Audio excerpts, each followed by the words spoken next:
Nakon što je Joško Jelić podigao buru sa svojim komentarima na račun Hajduka u emisiji na kanalu 5, gdje je kritizirao oštro vodstvo Hajduka, odnosno vlasničku strukturu Hajduka, rekavši da je u zadnjih 15 godina jedina konstanta ta vlasnička struktura, to je naš Hajduk i grad Split. Isto tako osvrnuo se i na predsjednika Ivana Bilića, pod čijim je mandatom već četvrti sportski direktor maknut.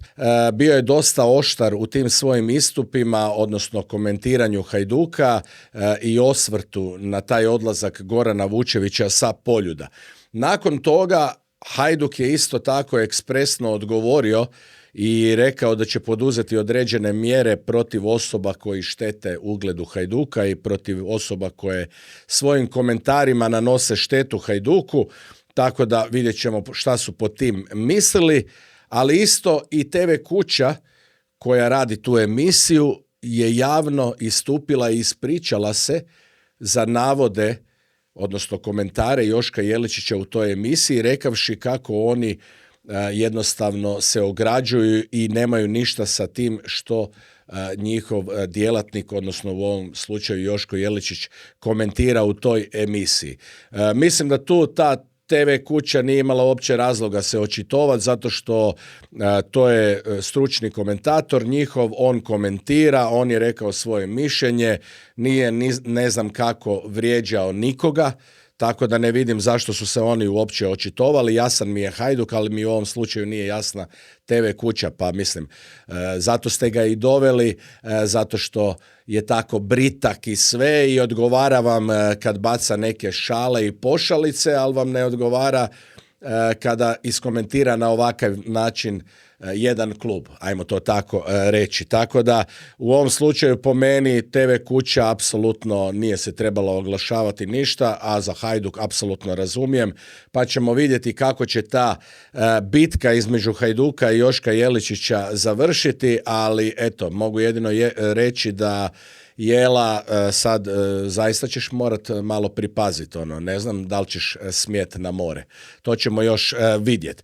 Uglavnom, ali to nije udarna vijest. Udarna vijest je da je DORH, odnosno USKOK, počeo temeljito istraživati hrvatski nogomet i sve djelatnike u hrvatskom nogometu. Tako, nakon što je podignuta optužnica protiv Tomislava Svetine zbog mijenjanja statuta koji mu je pomogao da ponovno bude izabran na čelu Zagrebačkog nogometnog saveza, pa je USKOK tu vidio neke nepravilnosti i DORH je podignuo optužnicu protiv Tomislava Svetine. Vidi vraga, podignuta je i optužnica protiv Joška Jeličića i to samo dan nakon što se očitovao Hajduk. Sad ne znam da li je to nekako povezano ili nije, ali znamo da je stari odvjetnički maher Ljubo Pavasović-Visković na čelu nadzornog odbora Hajduka, tako da svašta tu možemo pomisliti i svašta tu može biti. Uglavnom, DORH je podignuo optužnicu protiv Joška Jeličića za davanje lažnog iskaza 2016. godine. Sada ćemo točno pročitati što je DORH naveo u toj optužnici. Kako DORH navodi, podignutom optužnicom okrivljenika se tereti da je u travnju 2016.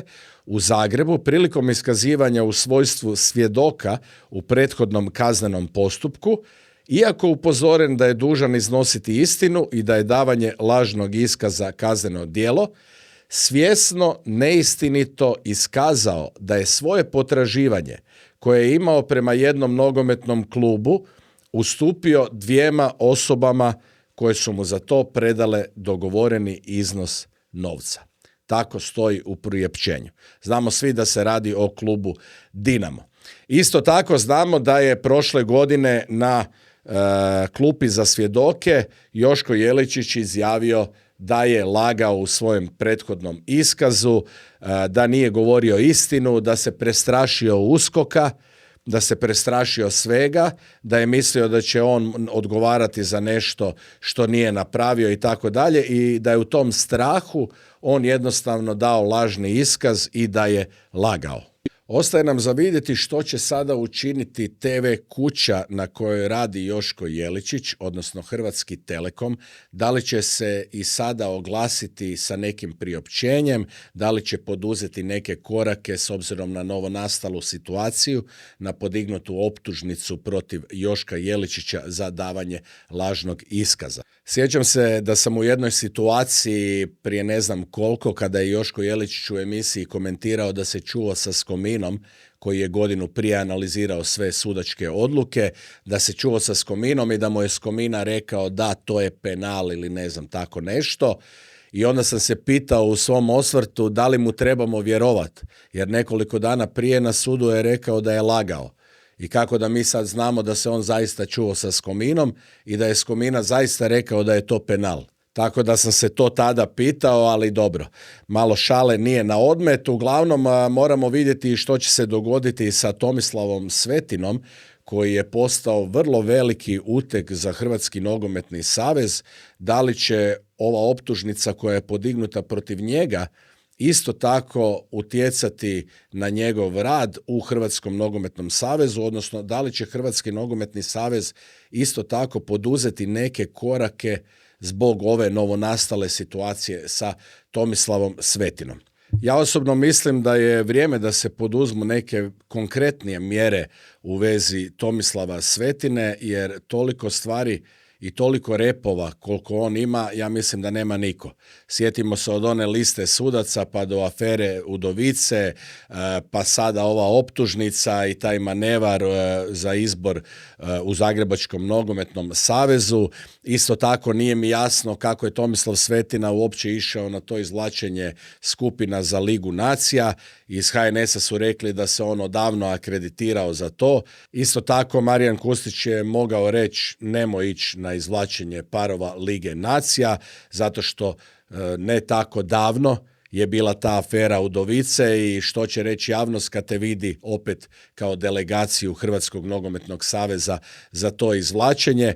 I mislim da tu Hrvatski nogometni savez puno više mora raditi na svom imidžu i puno više paziti na te neke stvari. Eto ljudi, komentirajte mi kako vi vidite ove dvije optužnice protiv Joška Jeličića i protiv Tomislava Svetine. Isto tako komentirajte mi i osvrt Joška Jeličića na rad u Hajduku i odgovor Hajduka Jošku Jeličiću. Na čijoj ste strani?